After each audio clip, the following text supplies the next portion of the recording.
Has a deal been reached to reopen the Strait of Hormuz? Well, I don't want to say it has been. It's sort of open right now. You know, we have a thing called the blockade headed up by the U.S. Navy, and we control it. And now we control it, but they can always shoot something. They always have something or drop a mine. Trump says the Strait of Hormuz is open and the U.S. has control. But Iran reportedly wants to block U.S. and Israeli-linked ships unless compensation is paid. The contradictions are clouding hopes for a deal and pushing oil higher. Live from Singapore, this is Insight with Haslinda Amin, where we dive deeper into the stories that matter with crucial context and sharp analysis. Oil climbs as prospects for a lasting Hormuz reopening remain elusive. Traders weigh Middle East risks while awaiting U.S. jobs data. DBS CEO Su Shan says Middle East tensions and geopolitical uncertainty remain her key challenges, along with AI disruption and rising cyber threats. India's cockroach Janata Party says it is not a political party as it launches a nationwide campaign on education, jobs, and government accountability. Its spokesperson, Ashutosh Ranka, will be joining us live. We will ask him what success looks like for the CJP's efforts and whether it can actually influence policy without politics.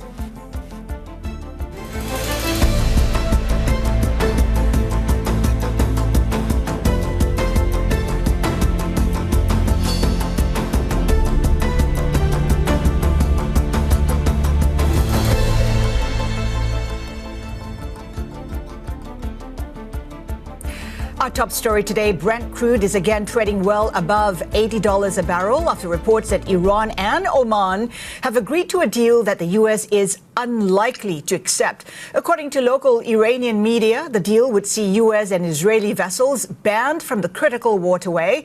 It would also seek reparations from hostile countries before the ships are allowed to sail through. For more, let's go to our Middle East correspondent, Aber Abu Umar in Dubai. Aber, a new twist to the plot.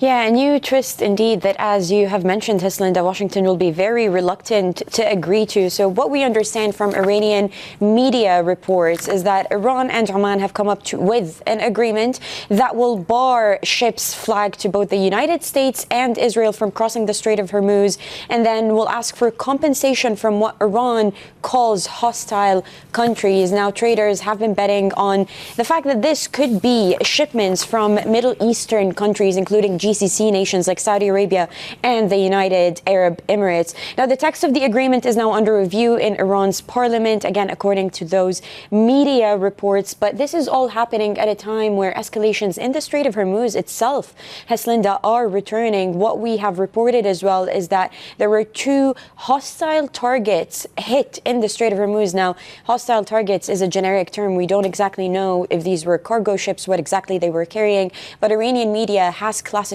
them as hostile targets crossing through the Strait of Hormuz that were hit near Qashm Island in Iran. Again, no further details on that, but those escalations again returning to the Middle East, again returning to the Strait of Hormuz. Meanwhile, of course, we have other escalations in the Red Sea between Saudi Arabia and the Yemen-based Houthis. But overall, this agreement, again, we don't have the final draft of the agreement, really. We're going by reports by Iranian media, Fars News Agency, but very unlikely for President Trump, who you heard at the top of the show saying that the negotiations are going forward and that we could have an agreement with Iran pretty soon.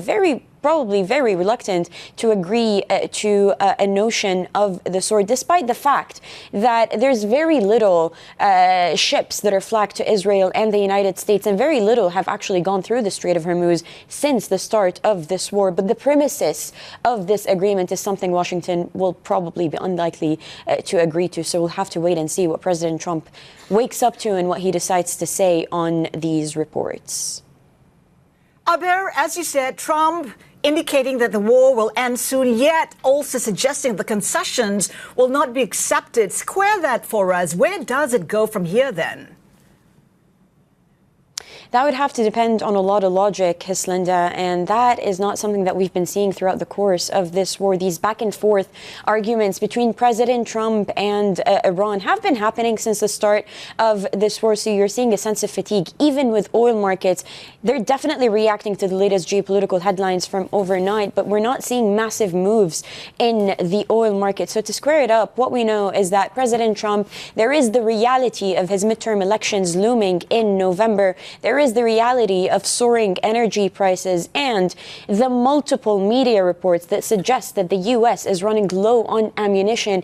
Now, he did say on a Truth Social post yesterday that the U.S. still has massive amounts of ammunition, so a complete refuting of the notion that the U.S. doesn't have weaponry anymore to counter the Iranian aggression. But then from the Iranian side, what we have reported on multiple times and what we know is the fact is that Iran is not going to succumb to American pressure. It has woken up to this leverage over the Strait of Hormuz, Haslinda. It's always known that the geography helps it, but it's woken up to the fact that it can assert dominance over the Strait of Hormuz. And we're just starting with a temporary reopening of the strait. We're not even talking about Iran's continued ambitions to establish tolls and fees. That will probably come at a later stage.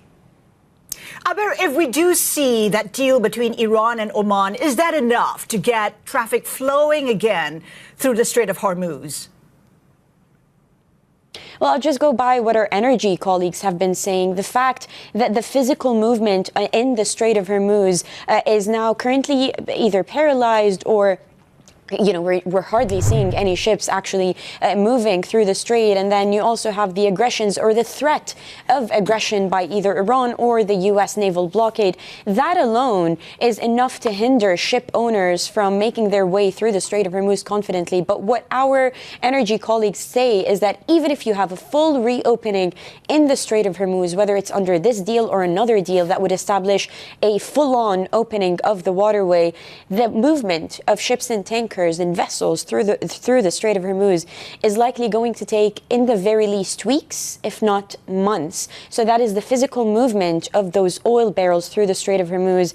The impact on energy markets will probably be instantaneous, similar to what we've seen over the past couple of months or so. You're probably going to see an alleviation on the prices, but the physical movement will probably take months, Haslinda.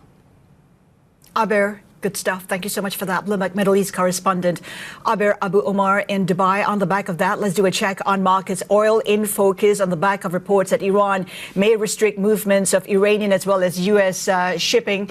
We have the MSCI Asia-Pac index currently unchanged. It was lower just a tad earlier. Higher energy prices feeding an inflationary impulse into global markets, supporting the dollar and weighing on government bonds. We have been tracking the 10-year yields still above 4.5%. All eyes on Friday's employment report. Yields could rise further if that report comes in hot.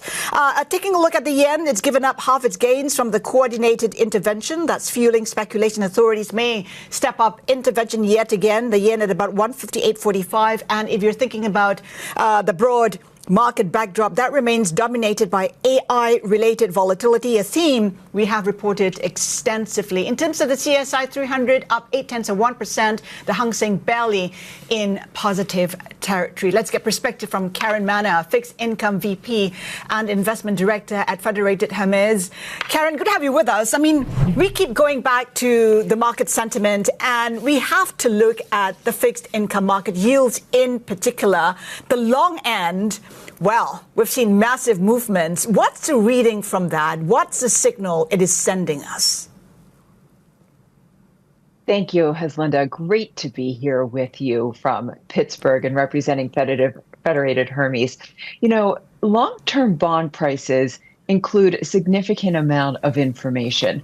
Of course, we're going to price in any sort of risks. So inflation is at the fore, very much bringing in your earlier story on the Strait of Hormuz. Where are energy prices going? We're in a different inventory environment now than we were earlier in the year. So a prolonged conflict that does not seem to have a decisive off-ramp is troubling for global markets, and especially for anything priced off of inflation. in turn, that geopolitical risk, we continue to have differences here on our political parties and rising debt and deficits. That is all priced in, as well as the notable event last week, the Federal Reserve meeting, where they opted to leave their policy rate on hold. That's when we saw the 30-year US Treasury really push higher in yield and reach levels that we haven't seen in almost 20 years. Karen, you talk about how inflation is coming to the fore. What is the single biggest inflation driver that's being mispriced right now? It's so difficult to ascertain and to break down those components. And I think that that's what the market is really focusing, but still struggling on right now. Even the members of the FOMC and the staff attempting to discern underlying inflation drivers without shocks is extraordinarily difficult. So the market really latches on to energy and energy prices as the second derivative, and the importance of energy is so critical to inflation. But we have seen over the past 5 years that it has been a series of issues that have pressured inflation. We have also noticed that the calculation can also seem to hold some numbers higher than others. For example, shelter in the CPI. We're also seeing healthcare costs being elevated, a number of different pressures. But energy, because it really can weigh on a number of costs, is very, very critical to that calculation of inflation. So we continue to monitor, we attempt to discern whether or not inflation can come down, but it would be very, very difficult if oil prices were elevated. And if they moved in a sustained way toward 150, which is a number that many commodity strategists have predicted, if the strait does not open, then inflation would have a difficult time receding toward the Fed's 2% goal. Karen, to be sure, though, the long end sell-off is happening not just in the U.S. It's sort of a global phenomenon now, right? We're seeing it in Germany, in the U.K., in Japan. How are you reading that?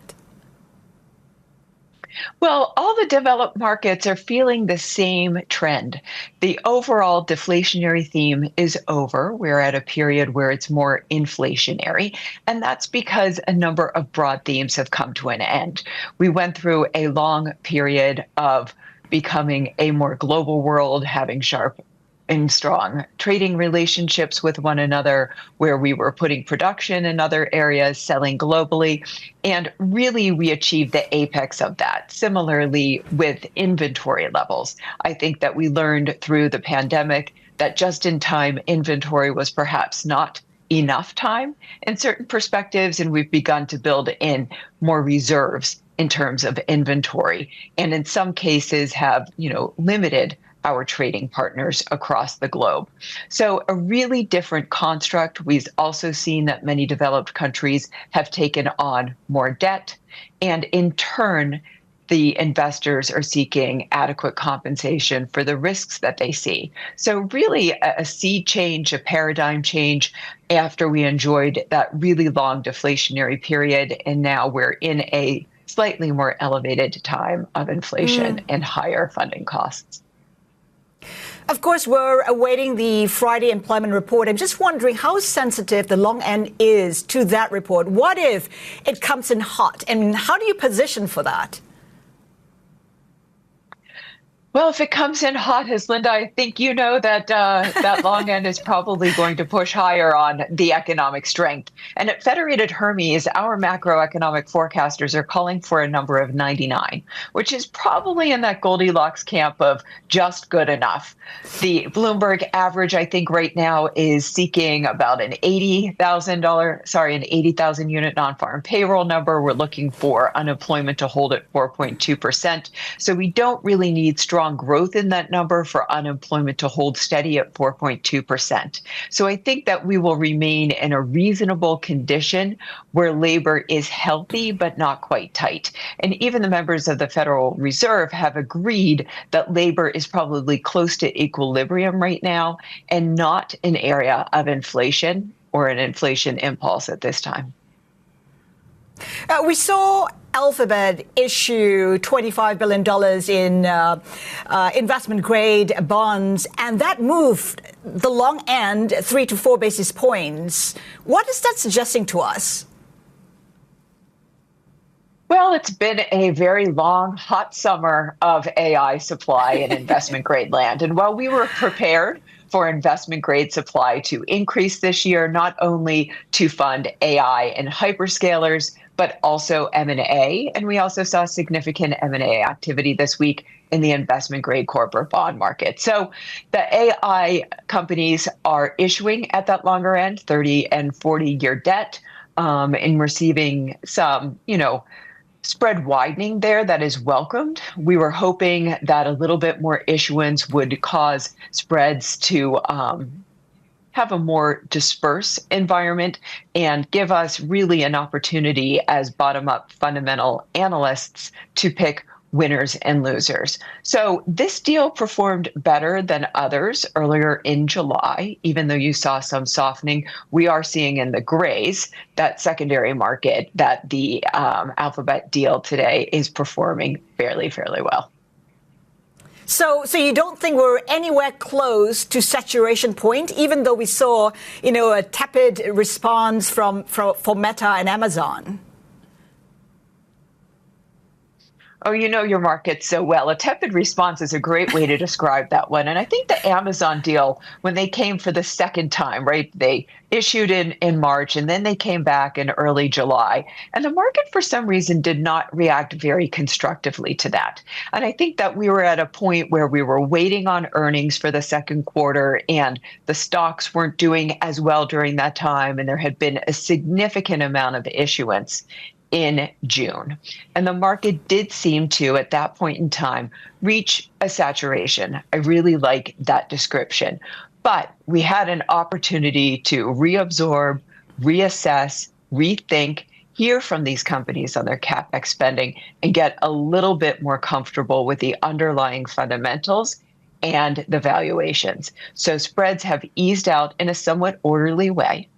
We are seeing greater dispersion, which is greater opportunity for active fixed income investors. So it's been a ton of issuance, but the market has absorbed it. And that's because investors are seeking yield, and the yield is there in fixed income again. Karen, before we let you go, what are some of your conviction calls? And I'm also wondering, with long end yields, trending higher, what does that necessarily mean for equities? What kind of correlation or not are we seeing? With equities, well, equities seem to be able to withstand just about anything right now, and that comes from a decades-long fixed income investor. So take that what it's worth. But a strong equity tape is good for all of us. I would say that the long end is a difficult place to invest simply because of the duration math. The yields there are higher, they could look attractive, but where we really see value is at the front end of the curve. The recent inflation on phenomenon has prompted a steepening and a reversion to a normalized slope at the front end of the curve. So we are asking that investors really focus on the 1 to 3 year maturity part of the US curve. We're asking that they not lean too far into credit risk, but we strongly prefer emerging markets right now over high yield. In emerging markets, it's a less efficient marketplace. We have a number of different themes that we can explore in our view of yields. Right now, we are really looking strongly at the case for energy importers versus exporters and really finding attractive yield there in excess of 7%. In local currency, we can oftentimes find companies that yield higher than 7% and exhibit statistics and leverage that are aligned with U.S. investment grade corporate debt. So really an opportunity to do bottom-up fundamental analysis there, strong security selection, and provide really strong risk-adjusted returns. Karen, great insights. Thank you. Karen Manna, Fixed Income VP and Investment Director at Federated Hermes. Still ahead this hour, we'll hear from DBS CEO Su Shan, who says AI adoption should help drive costs lower over time. Keep it here with us. This is Bloomberg.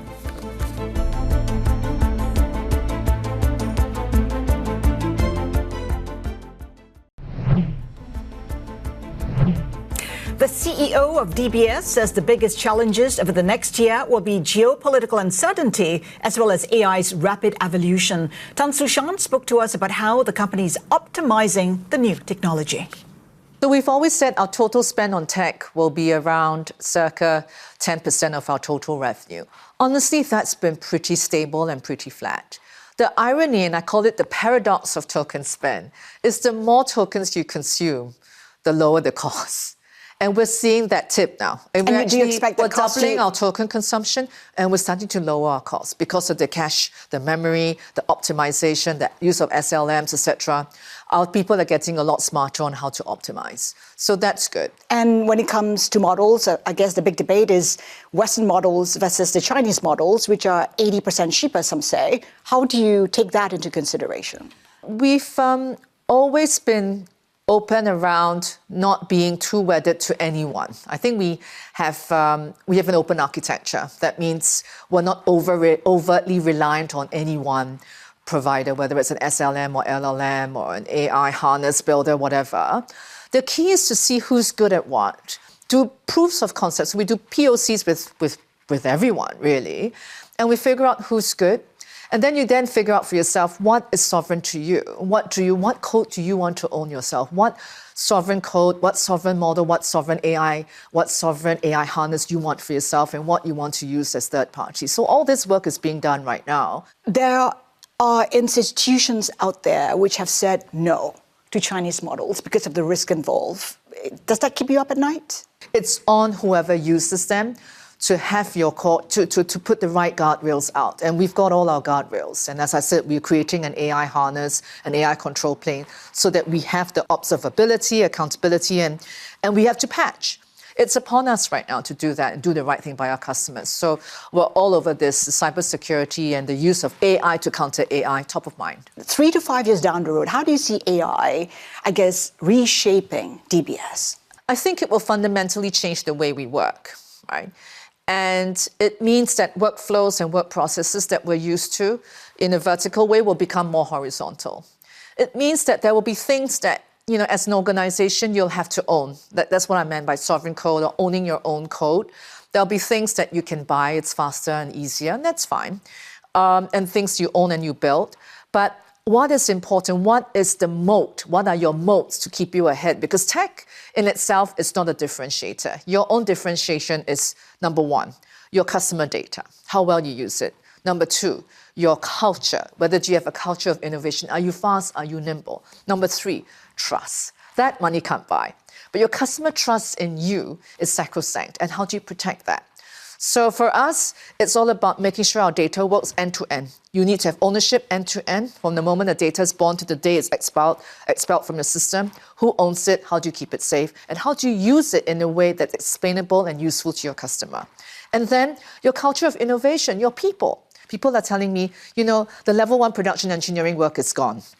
So I'm now learning domain knowledge, whether it's wealth tech, trading tech, algo trading, whatever it is. They're learning that domain knowledge and they're upskilling to become a level 2 builder, level 2 production engineer. That means you become a higher productivity, higher order work. And that's what we're hoping, that the AI will enable the human to take on higher order work. There will come a time where customers might have their own agents interact with your agents, right? But if you're lucky and your agents are good and trusted, the customer might use your agent, right? So then it's how you create your agent control plane, how you create your agent harness to be safe, to be relevant, and to have end-to-end accountability, to be grounded in governance and controls and procedures, and to be grounded in great data and great UX so that the customers go, I like your agent, I'm going to use it for a long time. That's when you have sticky relationships.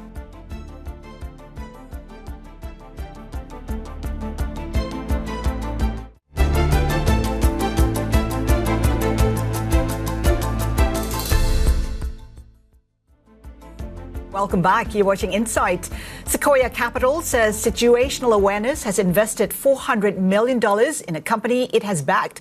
Sequoia's partner, Patrick Grady, also told Bloomberg that Leopold Aschenbrenner had approached the firm about taking over some positions. It has been reported that we were talking with them about the Anthropic stake. King Griffin showed up with what was a better solution for Leopold at that moment in time, and he went with the better solution. I think that our observation is that there is this game on the field over the last couple of years investing in the AI supply chain. Leopold was one of the first people to recognize that that was the game on the field. And on balance, he played it pretty darn well. And so our suspicion is that he's going to be a fixture in Silicon Valley for a long time to come. I wanted to get to the Valar case study. We've talked a bit about Sean. Please go ahead. Yeah. On situational awareness, he did just wire $400 million to a company that we invested in. So. Oh, we actually reported on the 400 million, but I haven't got a clue who the company is. Yeah, no comment on that. But he's not. It's a good one. He's not. He's going to be. He's really good. He's going to be around. On the topic of Anthropic, they also acknowledged the firm was behind the curve on the AI startup. Sequoia eventually agreed to invest $2.5 billion in the company. This is the tectonic shift of our lifetime. In a perfect world, we would have backed Anthropic many years ago. We didn't. And so the best thing we can do now is to come in at the most scale that we can muster. And so $5 billion was kind of a theoretical number mentioned to be provocative. We ended up at 2.5 because we can't really do $5 billion across all of our different funds, and so 2.5 is kind of the most we can do, and that's sort of how we ended up with that number. Is it fair to go as far as to say, like, how much money can we deploy without putting the firm at risk? Yeah, that was part of the conversation. 2.5 or 5 would be comfortable numbers as far as that goes. But one thing, we've never done SPVs. We're not in this SPV business where you speak for something. I think we have enough time today to talk about SPVs. Yeah, so we don't do that stuff. And so $2.5 billion was what we could do out of the core fund's committed capital. Yeah. Let me ask you this, or give some background. Growth, early stage, since 2017, you've led the growth, you've co-led early stage, but SaaS, consumer, but there's a lot of overlap, right? You have made significant growth stage investments and joined boards. You've made early stage investments, particularly in AI. Just talk a little bit about how the two of you see that progressing, forward looking. I think it's very, very simple, which is like if you've been in this business a long period of time, you know what a good early stage investment looks like. You know what a good growth investment looks like. So Pat has been traditionally a growth investor. He made the early investment in Harvey. I've seen how early stage companies grow and advocated for growth investments in Airbnb and DoorDash when they grew up. And over time, I think if you've been in this business long enough, you'll make both early investments and growth investments. We have Constantine that championed Citadel Securities and Waymo. Yeah. We talked about Sean. We have David that has invested in a NeoLab that's relatively early. We have Sonia, who's recently sort of flew with me to London to advocate for the investment in Ineffable. So our team is much more fluid, and we don't. Just going back to like most of our partners don't like being put in a box. And that was Sequoia's Patrick Grady and Alfred Lin speaking with Bloomberg's Ed Ludlow. And here are some stories we are following. Singapore lender OCBC's second quarter profit topped estimates, helped by strong insurance and wealth management fees. The bank saw net income rise 22% to $1.7 billion and reaffirmed plans to complete its capital return program this year. UOB also reported earnings in line with expectations. Net income came in at $1.1 billion, while its wealth management fees jumped 29% on year. UOB also maintaining its overall 2026 guidance. Alphabet has sold $25 billion of investment-grade bonds in one of the year's largest order books for AI-related debt. Helped by generous yield payouts, sources say, Thursday's offering attracted some $115 billion of peak demand. The sale lifts Alphabet's debt issuance since 2025 to more than $114 billion, making it the biggest seller of AI-related bonds over that period. Millennium Management is partnering with Anthropic to build an AI-powered risk analyst using the company's Claude models. Engineers from both firms will develop tools to help risk managers uncover new insights and make decisions across asset classes. The partnership is part of Millennium's AI Laboratory initiative, which is aimed at collaboration and attracting top tech talent. Shares in United Wholesale Mortgage ended the session nearly 35% lower after the mortgage lender announced a net loss of $452 million and suspended its dividend for the first time. The company also unveiled a dollar equity capital investment by Oaktree Capital Management and SFS Group capital of around $2 billion in a new investment vehicle owned by UWM's Chief Executive Officer Matt Ishbia and his family.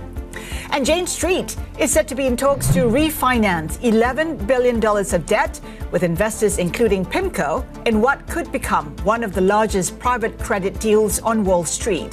The FT reports the financing could be upsized to as much as $15 billion and completed as soon as next week. The trading firm is looking to shift its borrowing from public markets to private lenders, providing flexibility and limiting financial disclosures. Plenty more ahead. Keep it here with us. This is Bloomberg.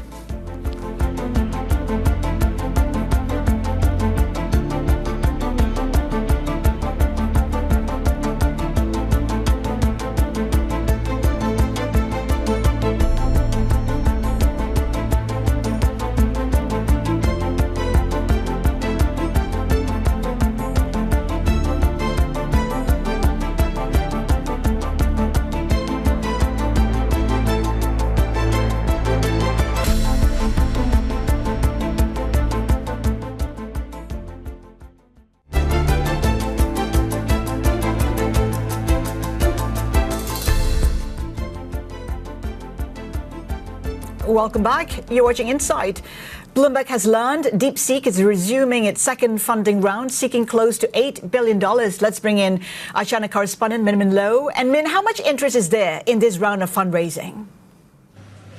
Yes, a lot of interest if you judge by how much the company is targeting in terms of valuation. They are seeking to secure a valuation of 500 billion yuan. Now, this is a huge step up from the 350 billion yuan that they secured in the first round of fundraising, which just concluded in June. So just a couple of months difference, and we are seeing a big jump in that valuation that they're targeting. We understand that Monolith Management is one of the investment firms, a Beijing and Hong Kong-based investment firm that is investing in the second round. In the first round, we knew that Alibaba, Tencent, and a state-backed fund is investing in the company. So certainly a lot of interest in DeepSeek, particularly after the successful launch of that V4 Flash model, which was one of the most used model for several consecutive weeks on an API aggregator. And that's thanks to the very cheap pricing of DeepSeek. It is one of the cheapest models available right now. And of course, when it comes to that fundraising, a big part of that funding will likely go into funding its data center build-out as well, because we previously reported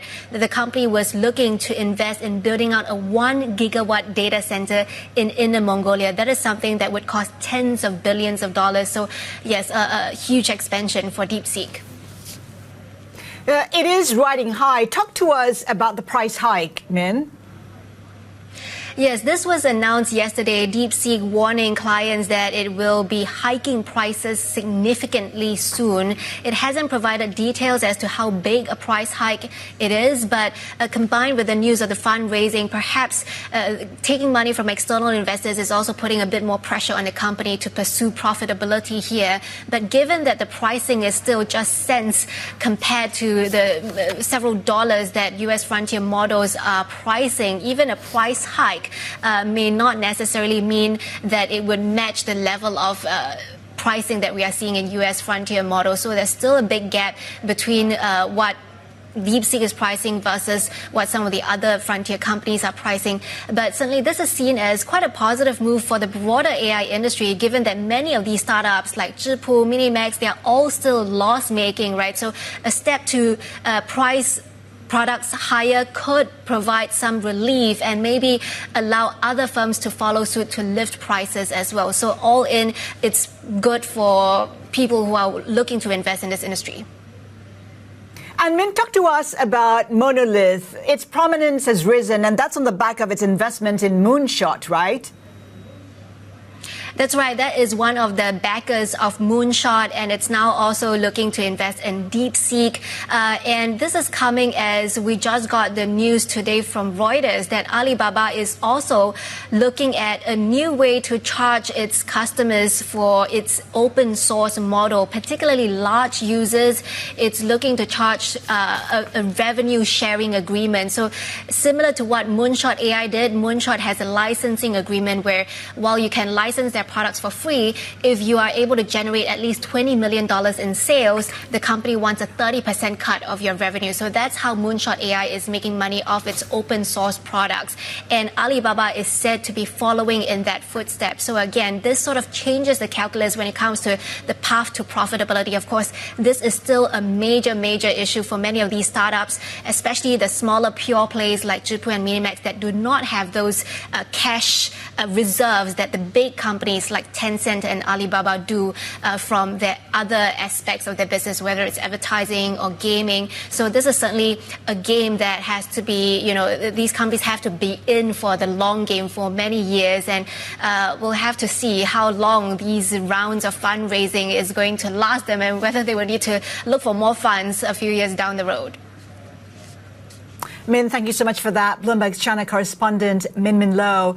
And over in India, India's Cockroach Janata Party says it will not become a political party. It will instead remain a pressure group and intends to turn the movement into a campaign focused on education, jobs, and government accountability. Cockroach Janata Party will start a nationwide campaign from September. The campaign will be called What's the Public Talking About? Because it's important to listen to the people. People will protest on the streets if they are not heard. Let's now go across to Manaka Doshi, who joins us from the Mumbai studio. Manaka, was it surprising that it's now come out to say it has no interest in becoming a political party? I would treat that position as an opening gambit, if I can call it that, Has. And, I think there are two ways to look at it, right? There is a certain smartness in adopting that position because the mood in which the Cockroach Janata Party has, in a sense, sort of gained momentum is a mood of disaffection for organized politics, right? Whether it is the ruling BJP at the center or even the Congress as the main main opposition party.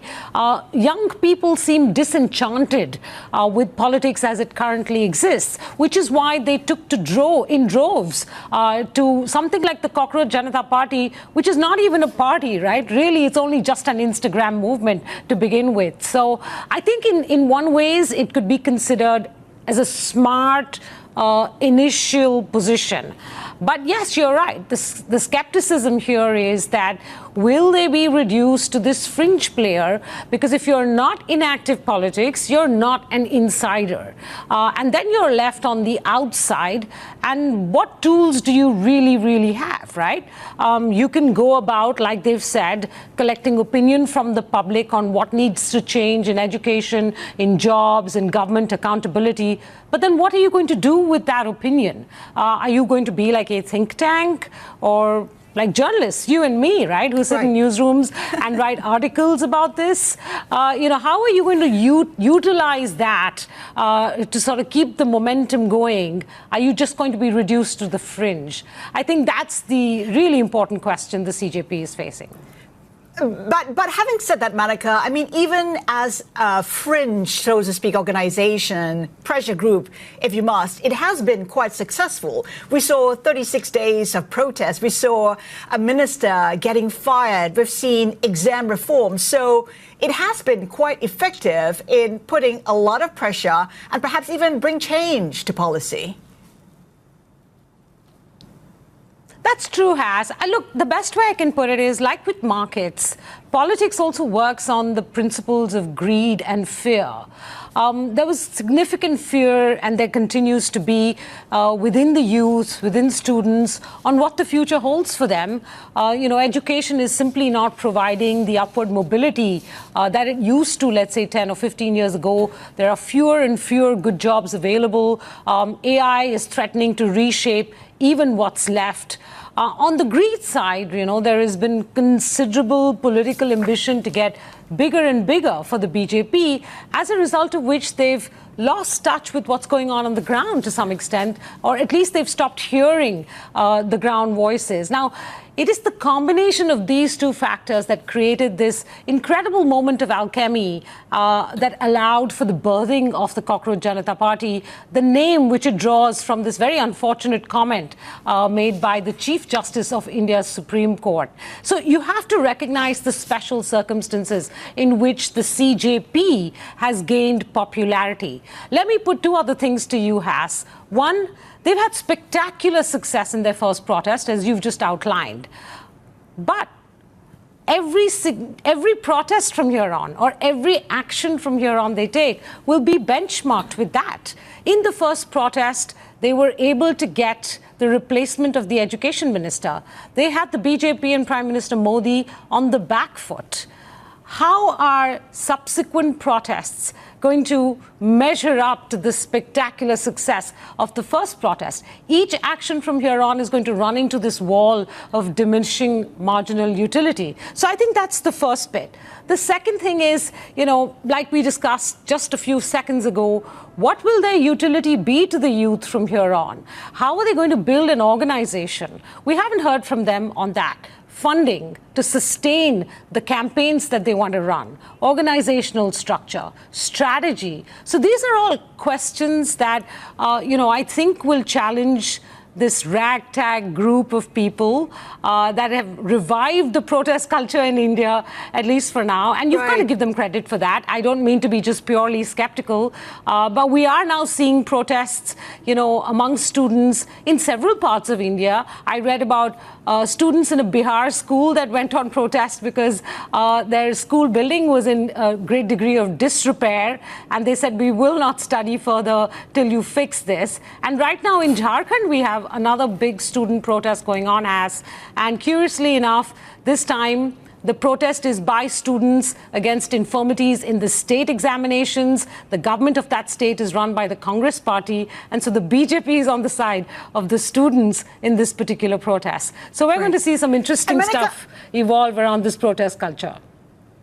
What's also interesting is that it's been some sort of a wake-up call for Prime Minister Modi himself. I mean, he's seen as being quite disconnected from the youth today and disconnected from the problems they're facing. It is interesting that he has taken to IG, Instagram, dressed in a biker jacket with his sunglasses. I guess it is an effort to strike that chemistry with the younger population now. Definitely an effort. So, full points to him for making the effort. The success of that effort, I'm not really sure, right? If you talk to young people, the reactions are mixed. I don't know. Have you ever heard of avuncular Instagramming? I think it's a little bit like that, right? And it may be even the first message where he tried to make this, this outreach to students and said, I'm here, I'm listening to you. Look at my effort. I'm talking to you on the platform that, that is so deeply embedded in your lives. But I'm not sure the second message went down as smoothly, because in that he offered forgiveness that no student had even asked for. And so, there's an interesting moment of culture here where you can see a top leader in India who's built his incredible political success on the back of direct communication with people, on the back of social media, now trying to find, what the new idiom is to be able to connect with these young people, and having a mixed sort of outcome with that. And speaking of outcomes, Manaka, we're getting reports that some of these students are getting threats online, some death threats, some even rape threats. These threats sound really serious. Where is the government with that? That's a tricky question to answer. Look, I can tell you this, that the Supreme Court had said that no police action should be taken against young protesters, though there was a caveat to that.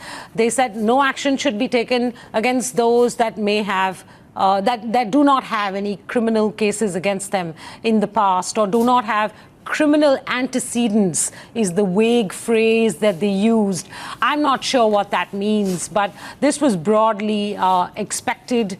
I think the moment this protest gathered speed, gathered momentum, gathered popular support, and then went on to become the success it has in achieving politically some of its goals, it was clear that there would be a target on the back, not just of the Cockroach Janata Party leaders who helped catalyze this, but also many of the students who joined it on the streets or who joined it on social media. It is very unfortunate because we can see many young people either being forced to apologize on social media and hope that that target on their back is taken off because of that.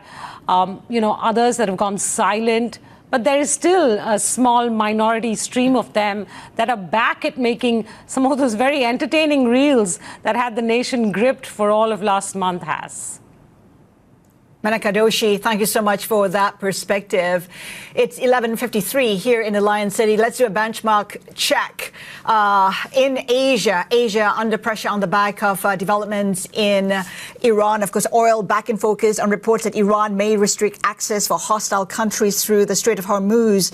And that's raising concerns that the Persian Gulf supply may struggle to recover, pushing crude higher. MSCI HPEC index down about 0.2%. The Nikkei Kospi also in negative territory. The Kospi down by more than 1%. Of course, the broader market backdrop remains dominated by AI-related volatility, a theme we have highlighted. AI continues to drive both upside and downside swings pretty much across global equities. For more on the markets, we're joined by David Savage, our MLive strategist in Hong Kong. David, talk to us about the sentiment in the market today.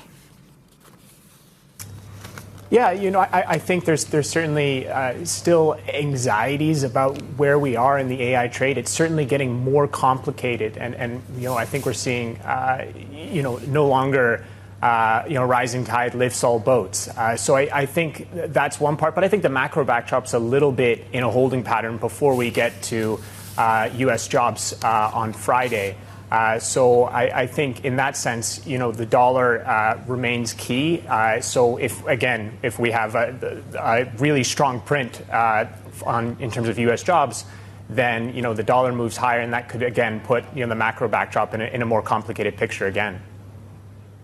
It is also the yield story, isn't it? The long end, we have 10-year yields above 4.5%, 30-year yields at 19-year highs. I'm just wondering how that's playing out in the market.